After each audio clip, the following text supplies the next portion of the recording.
ఐశ్వర్యం ఉన్నవాడు, సౌందర్యం ఉన్నవాడు, వ్యక్తిత్వం ఉన్నవాడు, అధికారం ఉన్నవాడు, ఆదిలో ఉన్నవాడు, అంతంలో ఉన్నవాడు, మధ్యలో ఉన్నవాడు, ఏమీ లేనప్పుడు ఉన్నవాడు, అన్ని పోయినప్పుడు ఉన్నవాడు. స్తోత్రం.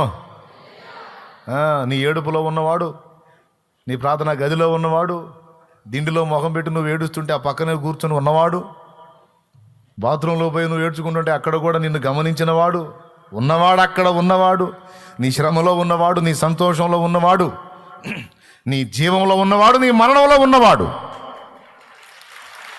నిత్య జీవమంతా నీతో ఉన్నవాడు, ఉండేవాడు, ఉండువాడు.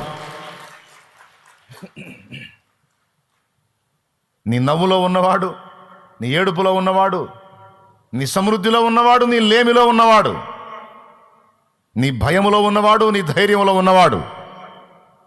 లేడా? నేను చెప్పాను తప్పులా? పక్కా నిజం. చూడు, అసలు ఉన్నవాడు అని ఒక మాట చెప్పి ఏం పేరయ్యా అంటే ఉన్నవాడు అని చెప్పవయ్యా అన్నాడు. ఆశువుగా పలికినట్టుంది కానీ ఎన్ని పదాలు లేవు. ఈ ఉన్నవాడన్న ఒక్క మాట వదిలితే ఆ ఒక్క మాటని తవ్వితే ఎన్ని వచ్చినాయో చూడు.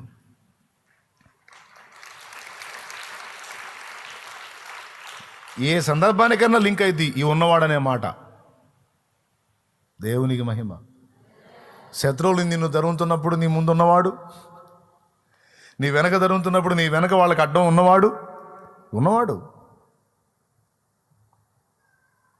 హాస్పిటల్లో బెడ్ మీద నువ్వు ఉంటే నీ ప్రక్కన ఉన్నవాడు, పరిశుద్ధాత్మ రూపంలో నీలో ఉన్నవాడు. శత్రువైన సాతాన్ని ముందుకు వచ్చినప్పుడు వాడిని ఎదిరించడానికి నీకు వానికి మధ్య ఉన్నవాడు, నీలో అభిషేకమై ఉన్నవాడు, జ్ఞానమై ఉన్నవాడు, నీతి అయి ఉన్నవాడు, పరిశుద్ధత అయి ఉన్నవాడు.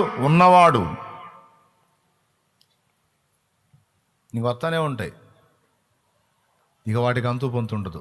వాటికి అన్ని విషయాలు ఉన్నాయి, అన్ని లింక్ అయ్యేటట్టు చెప్పాడండి. పేరు చెప్పాయంటే ఉన్నవాడని చెప్పు అన్నాడు.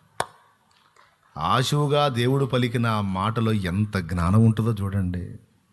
మహానుభావ, నీకు వందనాలయ్యా, కోట్లాది వందనాలు.